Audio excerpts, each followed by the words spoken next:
playing a new game every day, day 19. And today, we spun the wheel. The wheel brought us iNinja. iNinja is a game Lexi's been telling me to play for forever now. And I was just like, yeah, look at this. It's a 3D platformer, no big deal. I'm sure it's nostalgic and fine. But actually, I kind of enjoyed myself with this.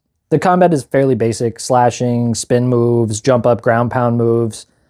It's nothing crazy, but it is fairly fun and smooth and not too punishing. So it's just kind of a turn your brain off and let the goblin take over kind of game. You know what I mean? The wall running for at least an Xbox game was more than I expected. You can run up the walls. There's curved walls you can run around. There's like big half pipes you've got to like scale back and forth to get enough speed, like Metroid Prime with the morph ball. Just neat little things to do with a wall running mechanic, in my opinion. There's little grind boot segments, and you get a grapple hook to swing across things, which I'm always here for. And then you put the grapple together with the wall running to like grapple on and run around like big curved pieces of wall, like a Sonic game or something. Just a ton going on and a lot of diversity within just one little level. Like all of this was happening within one stage. It wasn't just like a stage for this and a stage for that, which wasn't expecting all this different variety of gameplay in a little 3D platformer on the Xbox and PS2.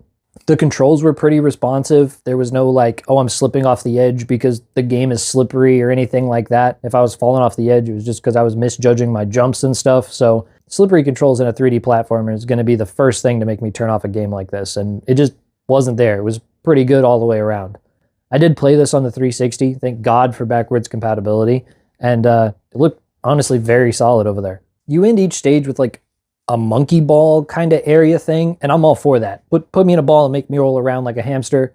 I love that in any game. So that just being the ending to every stage makes me want to return back to this. Like, I'm sorry, Blinks, but this is now the 3D platformer I would come back to on the Xbox for the time being, because I loved all the different stuff within the stages.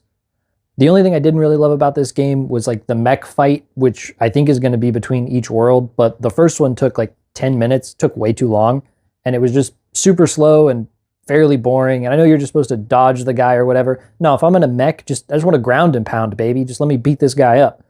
But whatever, maybe I get to do that later. Maybe I can get OP mech suit later in the game. We'll just have to find out. Lexi did end up playing a little bit of this one when I was done, so maybe she'll just end up beating this so I can see the end of the game.